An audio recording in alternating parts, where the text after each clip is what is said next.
పెళ్లిపీటలు దిగినప్పటి నుంచి పెళ్ళికొడుకు మాటిమాటికి పంచవైపు చూసుకోవడం గమనించిన పెళ్ళికూతురు ఇలా అడిగింది.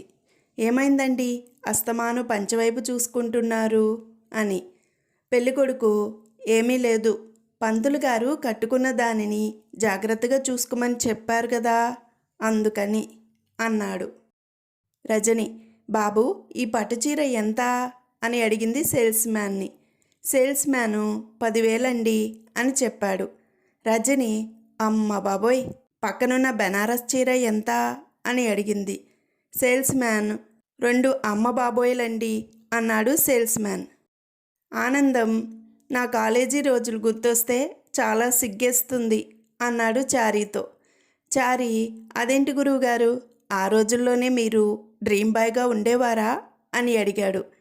ఆనందం, ఊరుకోరా చారీ, ఆ రోజుల్లో కనీసం ఒక్కరు కూడా నన్ను చూసింది లేదు. అందమైన అమ్మాయిలంతా వెధవలకే పడతారంట. టీవీలో వస్తున్న సీన్ చూస్తూ భర్త వైపు చూపు మరల్చి ముసిముసిగా నవ్వింది రవలి. ఆమెను చూసిన మురళి, నువ్వేమీ మురిసిపోవద్దులే, ఆ డైలాగు అందమైన వాళ్ళ గురించి అని ఉక్రోషంగా వెళ్ళగక్కాడు. చనిపోయిన చాలా కాలం తర్వాత భార్యాభర్తల ఆత్మలు ఎదురుపడ్డాయి. భార్య ఆత్మ, ఏమండి మీరేనా, ఎంత మారిపోయారు, అసలు గుర్తుపట్టలేకపోయాను అంది. భర్త ఆత్మ, నేను మారానో లేదో తెలియదు కానీ నువ్వు మాత్రం చనిపోయినా ఏం మారలేదు అన్నాడు.